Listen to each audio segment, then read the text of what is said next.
All right, it's December 17th, 2025 at 4:10 p.m. I call to order the meeting of the Civilian Appeal Board. Let's start with roll call. Russell Olmsted, Here. Jason Osborne, Present? Dean Pacific, Present. Michelle Williams, Present. Jordan Cross, not here, Reginald Howard, Present. Doug Molesky on his way. Okay, quick point of order. My understanding is that Mr. Molesky may be on his way. We will address that when he comes in. All right, next item of business is approval of the last meeting, which was August 20th, 2025, meeting minutes. Has everyone had a chance to review those minutes? Is there any discussion about those before we move towards a motion? All right. Oh, go ahead. Just one correction. At the top and then in the text, it references August 20 of 2024. So we just need to correct that to make it 2025. Yep, good catch. I made. Okay. As we're looking here too, it looks like there is also a typo in the first main paragraph regarding the time. It looks like I believe it should read 4:01 p.m. I think there's an extra zero that can be stricken from that. It was actually 410, but we'll actually 4:10, take okay. Yeah. Okay. We'll take the zero from 4:10, and then again on August 20th, we need to correct the year to 2025. Yeah. All right. Any other changes needed before we move towards a motion? In the OPA staffing update on the second page, I noted Letitia Lipscomb's name needs to be corrected. That's spelled incorrectly. Okay. Anything further? My last name in the motion and vote on the, third page, there's no A in my last name. But other than that, it's correct. If we're correcting names, mine does not have an I in it at the top under members present, M-I-C-H-E. So you can skip the second I. Thanks.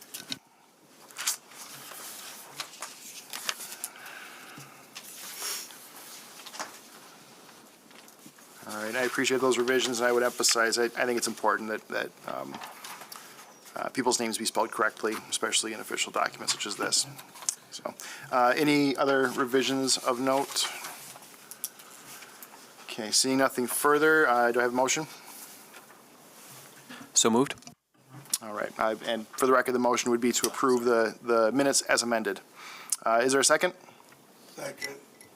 All right. Any further discussion? Seeing none, we'll take it to a verbal vote. All in favor, say aye. Aye. All opposed? Motion passes.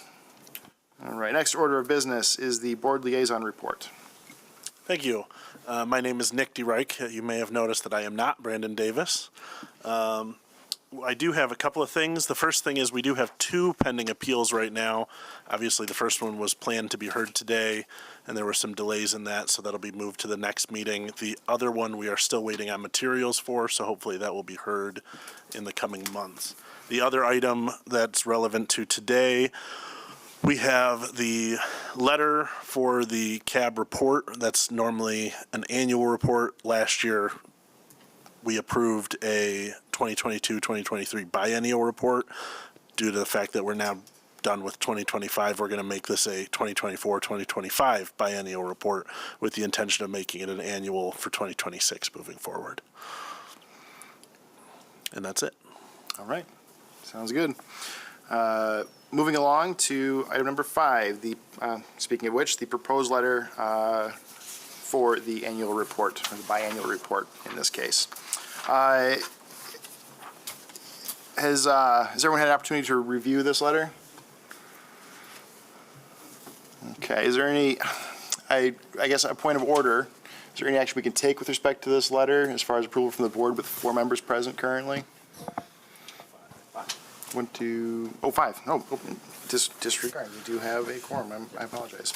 I guess just for clarity, Discussion first, if we could. Yes, sorry. is it the letter that's going to be included in the annual report, or is this a standalone document that's intended to serve some different purpose? This letter is to be appended to the biannual report, as I think has been practiced for at least the last year when I was a part of that. We had a letter from the chair and then a letter from the board, and so this is part of that annual report.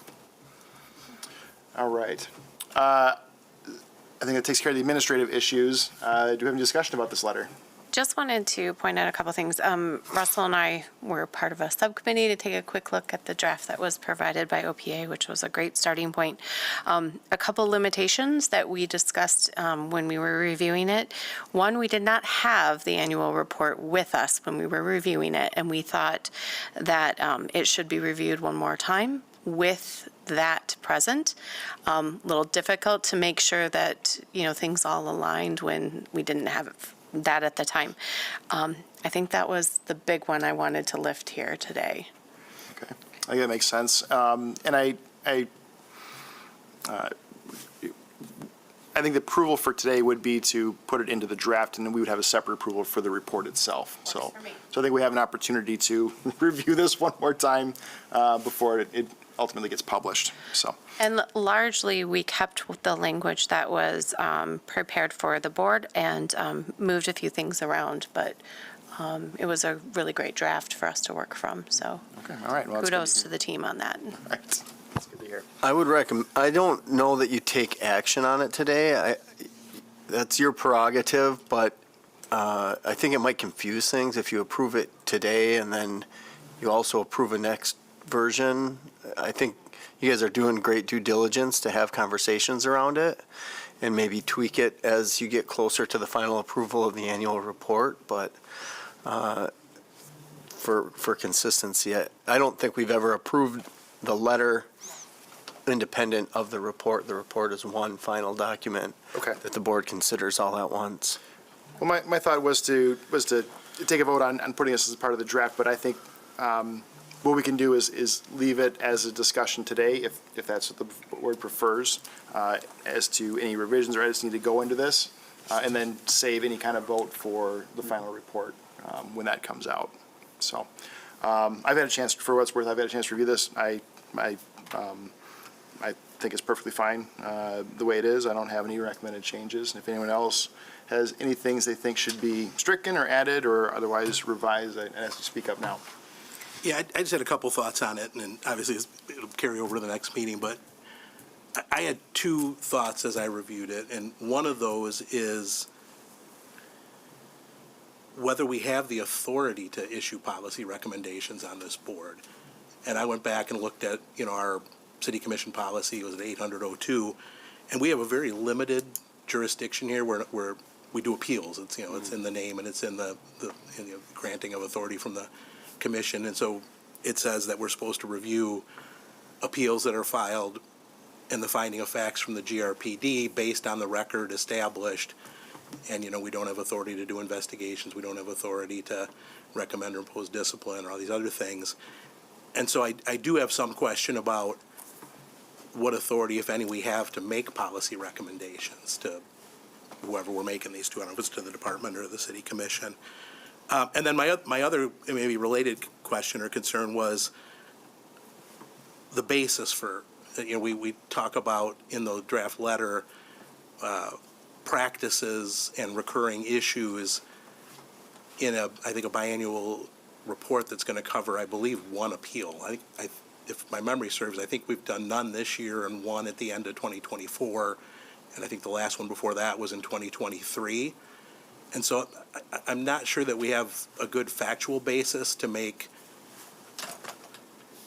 proclamations about what are the recurring issues and how the department, for example, maintains their, video and things like that. I know because we've seen the reports, for example, that even though we've only seen 2 appeals in that time, there are many more complaints that get investigated. We have no idea whether this issue came up in any of those or not. There was the issue that's referenced in here about discouraging, and I recall that coming up in the one, and it was concerning, but discouraging someone from filing a complaint. But we refer to it here as a practice, and I think it came up one time in one appeal that was heard 2 years ago, And so I'm not sure what basis or data we have to make maybe some of the sweeping statements that are in here, and put together with the questions about our authority to do so. I guess both of those things together cause me some concern. Well, in terms of the authority to make recommendations, my reading of it is it's a recommendation, has no force of authority to it. It's simply a recommendation, but I would defer to our legal counsel with the Yeah, expressions. I took a look just because I was not fully understanding if this was a letter that was going to go out independently and whether it was maybe a recommendation to do something. We have, since at least 2016-17, I looked back at the reports, and I think that this is the annual reports are based on a provision in the bylaw that is a little bit of an expansion of 800-02. 800-02, I agree, doesn't say anything about annual reporting. The city boards and committees have a general history of issuing kind of a summary of their year's work. The work is less quantitative in this particular board. So through COVID, I think we paused annual reporting. We picked it back up coming out of COVID to reflect the cases that were decided. And maybe through some board transitions, we went to a different cadence of a biannual report. The three reports I looked at all contained a letter from the chairperson. I think the 16-17 was kind of agnostic about policy and more about what the board had done in the year. And more recently, the letters have changed to be a little bit more direct about the board chair's feeling about the policy. I think Russell had signed the letter in the past, and I don't know that it was signed by the board, which is something to look back on and think about. If there are board members that feel differently, usually a board speaks by majority, so if a majority of the board says it's so, then it might be appropriate to include that signature line. But I think there are some things to contemplate as the board chair and as the board, as you compile this report and maybe take some direction from OPA. It is a new board. We have new members, although I think all of you were probably involved in the last report. But Mr. Molesky, I don't think he was, and so some things change. I don't think there's anything illegal or improper about the annual reporting. I think it is consistent with past practice. I do think it's something for the board to think about, what is the point of the letter. And that might change a little bit from year to year. Yeah, and I agree with in the sense that I don't think it's illegal or anything like that to put something in. I guess my main concern is that we make sure we're doing the job that we're appointed to do and that we don't do things that detract from that. And the risk, I think, in putting out policy recommendations that we weren't asked for and aren't chartered with giving and making generalized observations about things that we have very little data on is that we might very well be wrong. And that doesn't mean anybody's opinion is wrong. I mean, anybody certainly, I will say, for example, both of these things in here, as an individual, I agree with. Like, I definitely think that we need to make sure that evidence is preserved. I definitely think we need to make sure that people aren't discouraged from filing complaints. But I don't know, based on my membership on this board, whether or not those things are practices or recurring problems, because I don't have enough data to know that. I don't know how many hundreds or maybe thousands of these things get filed, but I've only seen a couple of them in 3 years. And, any people who've been on the board longer have seen a couple more. And I think it risks us hurting our credibility with the public if we make statements that aren't backed up by what the actual information is that we don't know and don't have a way to get, because that's not our job. We don't have the right to do investigations and all that sort of thing. And so I think that potentially interferes with the job that we are actually supposed to do. Well, in terms of practices, as I recall, when they had that, I don't know if testimony is the right word, but the statement from the officer, he didn't describe that as a one-off instance where he was cautioning the person about the legal ramifications of making a false report. That I think, as I recall, he described it as this was a course of habit that he used in many, most, or all claimants that he'd saw. And so that's where I would think that the reference, use of the term practice, I think is not unjustified. And I also would say, I take your point, Mr. Pacific. I think that's, I think the board should be cautious to not delve into political theater and to overstep its bounds. But also, I think the board is in a unique position to see the end result of this process and to make note of trends and things observed and to make gentle, civil, but yet still significant recommendations based on what we have seen and observed. So at the end of the day, I mean, this is, the board letter is a reflection of the board. And so if the board wants to go the direction you're saying and make this much softer, then that's obviously the prerogative of the board. I will say I'm more inclined to take a stronger step forward as the original author of this letter, and no, that's right, and just based on my views, but again, I think it needs to be a collaborative thing because it's reflecting the board. I would say that we should take strides to make it reflective of the board as a whole, and if that means softening this language, then I would love to hear the suggestions, and maybe we can go back and, if you want to participate in helping to redraft it, I think that might be appropriate too.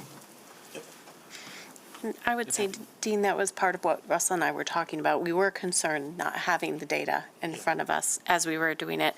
However, I was just looking through my notes from the years on serving on this board, and the annual report is the one place we have to say it. And public safety is important to all of us, and if we don't have a community that all parties feel that things can be trusted, I think we have an issue. And we are in a unique seat to see that because we see all the pieces that IEA sees.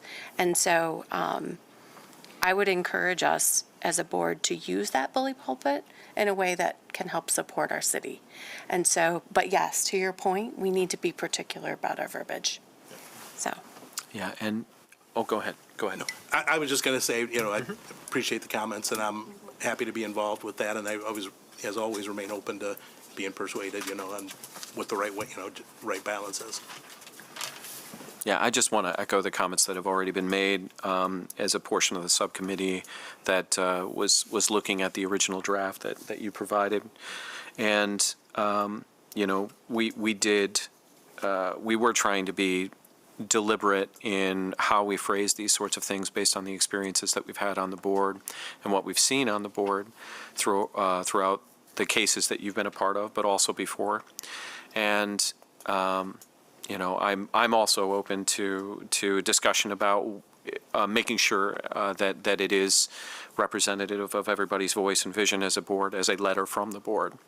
But I agree, like it is important that we use our unique position to be able to put forth the things that we see, the experiences that we've had as board members through cases that we've heard. And if there are patterns, if there are things that we see as concerns that have been expressed through things that we've seen on the board or things that we've seen through, as the example of when interviewing a complainant, about possible issues with that could lead to a form of intimidation, that we express that so that it is on the record, so it is out there, so that the people who do have the authority with the city through the city commission as well as the city manager's office and the staff of the GRPD are aware of what is actually being seen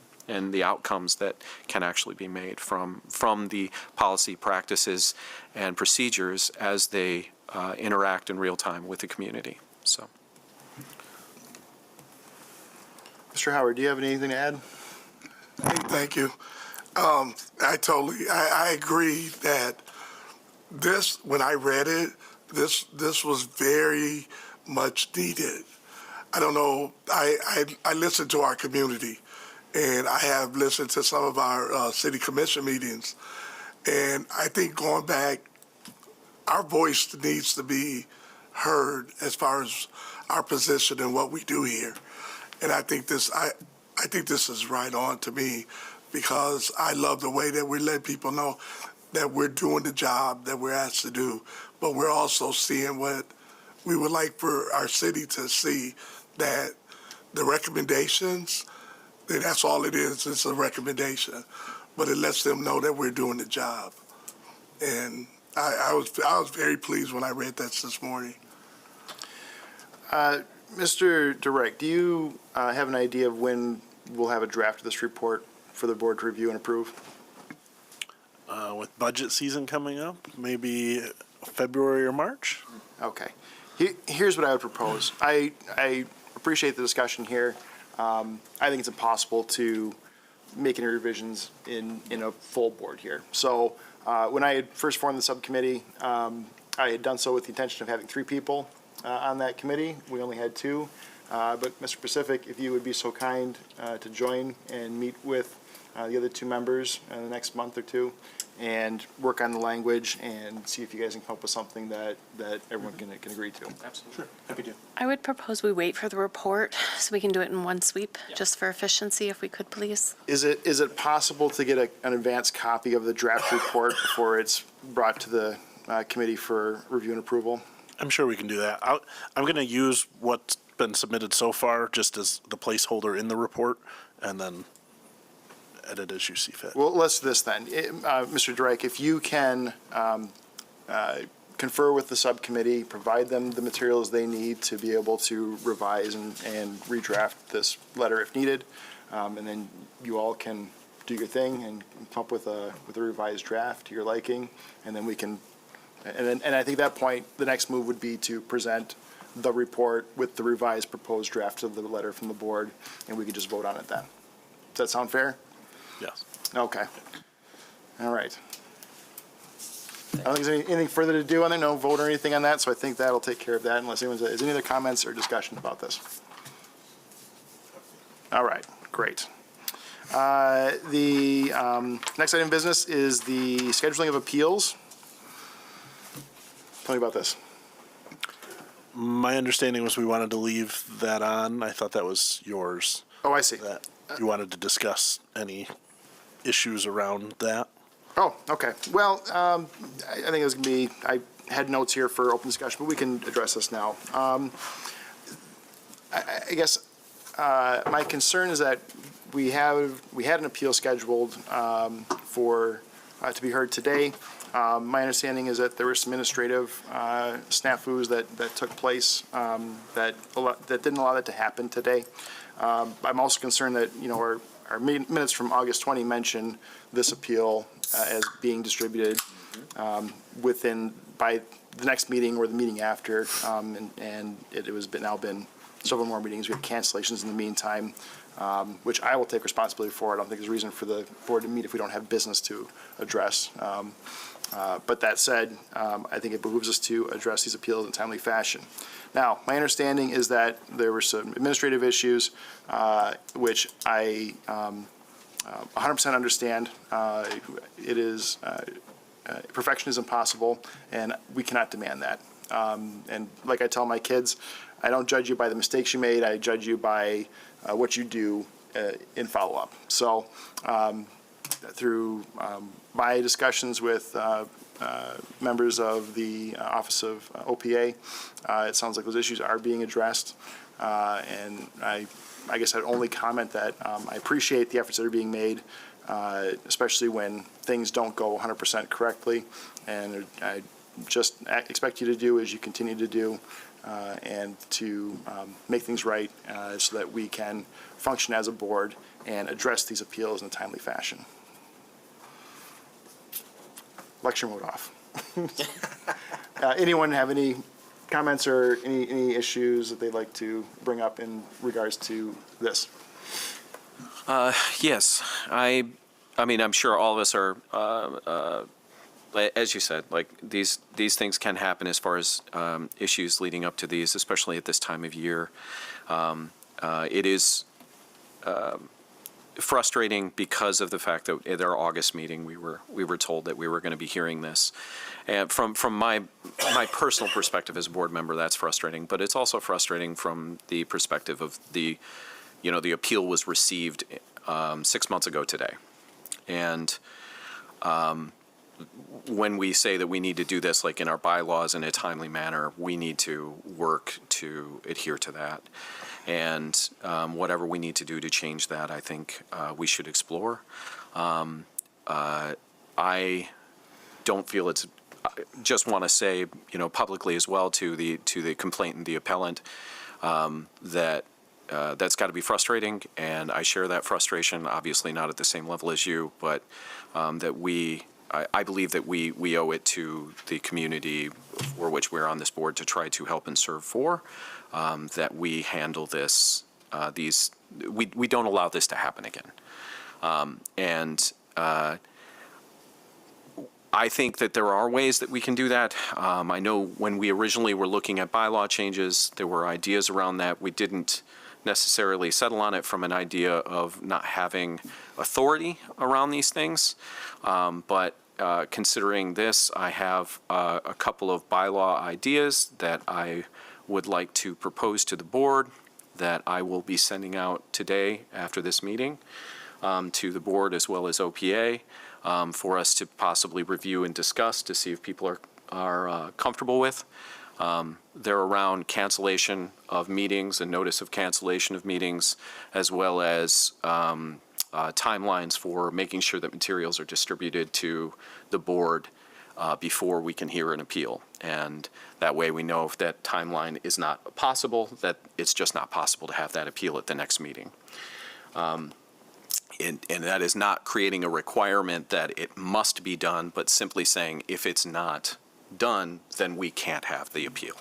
That way the appellant knows, we know, we aren't all trying to, as volunteers, move our schedules all over the place to try to meet a deadline that you find out the day of is canceled anyways.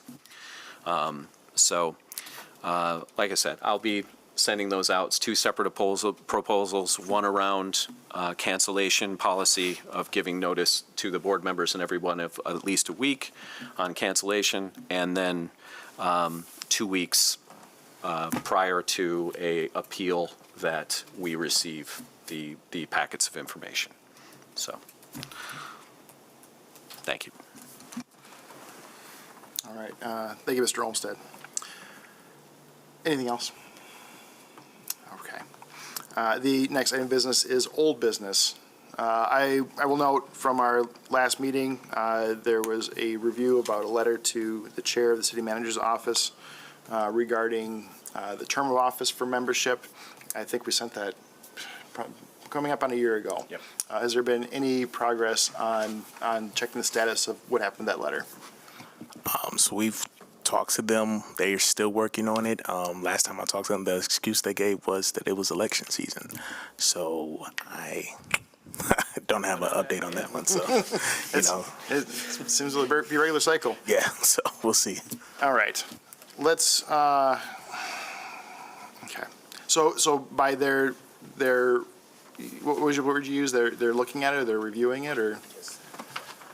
Yeah, they're reviewing it. That's So all they I keep getting. So we can confirm that they received the letter, someone's read it presumably, but it just hasn't made it to their agenda. Okay. All right. I would say we just keep bothering them on a monthly basis until we get some kind of result. Is that? I would, is there a possibility, or would there be comfort from the board in the chair taking that letter to the commission at a public meeting to get it on the public record? And is there comfort from the chair in doing so? There's no discomfort. I'm happy to do that. That's, I guess I gotta find out when the meetings are. I'd be happy to represent the board and present that letter at a public meeting during the presumably the public comment section. It'd be my pleasure to do that. We could also submit it, sorry. You could also submit it as a letter to the city commission, so that it's on the official docket. You wouldn't have to be there to present it. You could send it as a. Yeah, if you send it to the clerk, it would be included in the written communications in the agenda packet. And I can't remember if that was done or not with the original letter. There was no discussion about it. How was it sent? Does anyone remember? Directly to the It was sent to the city manager. city manager. Okay. Okay. Well, does that need to be redrafted then to be addressed to the commission, or if we're going to do it that way, or? I think the easiest way, I want to take the path of least resistance. I would be happy to just, I guess, do what I can to get it on the agenda and before the board, but then to appear in person and just present it that way. I feel like that'd be the most direct. And I don't know if I've got enough time, I could read the thing to him on the record, so. Okay. Within 3 minutes. That's Is that- 3 minutes. I can dial up the speed. I know I'm off a number of court reporters' Christmas list because I speak too fast. Okay, I will put that on my to-do list to get to a city commission meeting Tuesdays, 7 PM. every Tuesday. You just Not missed it. two a Was it month. yesterday? Yeah, January will be the next Yeah. one, 16th, I think. All right. Okay, happy to do it. Any other old business to discuss? That was the only thing I had. Okay. Go ahead. Do we want to look at meeting, well, no, we didn't put it on there. I was thinking about meetings. We just make a note of meeting schedules for the next year at our next meeting to decide those. Or I don't, Sure, is that, go ahead. I'll send out a list of like the meetings that are listed for every third Wednesday in the month of 2026, and we'll go from there. So just to step in a little bit, if I have your permission to do so, I think one item of old business is the bylaws. The board voted on a bylaw change, so you should have a new copy of bylaws. If OPA is making a Christmas list over there of cab-related follow-up that I think likely needs to get done. I noticed that the website doesn't include a revised version, so that's not, I don't think it's a heavy lift, but probably reformatting a PDF out into Word and then adding that bylaw change from the last meeting. And then, there was something else that you were, I believe January is the reorganizational meeting for the body, which would include both election of officers and approving the annual meeting schedule. So those are two things to kind of flag. In the past, we have, I think, not had those agendaized and had to push it into February or something. Okay. So for the board to think about. Okay, well, I would say those items should be on the agenda for January, so that we don't have a delay, and then my reign of terror can end. Go ahead.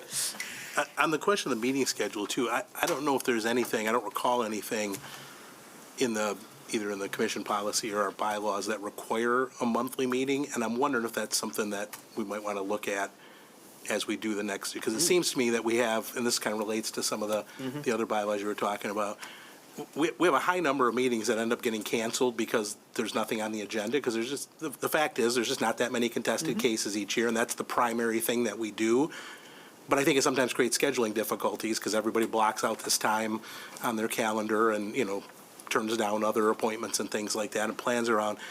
And whether that's really necessary or not, or should we consider something like bi-monthly or quarterly, with always the opportunity to say we can always have a special meeting if there's a contested case, an appeal that's ready to be heard, and it's one day after the last meeting, we don't want to wait 2 months, could we put one in between? We could always do that. But I just think that's something worth considering too, as we look at both the schedule for next year and also potential bylaws around some of those things that you mentioned, Russell. Well, I'll say, when my experience was when I first joined this board, was that we usually had something to talk about on a monthly basis, and it seems to have petered out this year, and I'm not sure why we had so few appeals as of late. But I guess I think it'd be wiser to block out a monthly meeting and cancel them, ideally with more advance notice than we've been getting this year. I think that would be the better solution to it, personally. Well, I think it's, Yeah.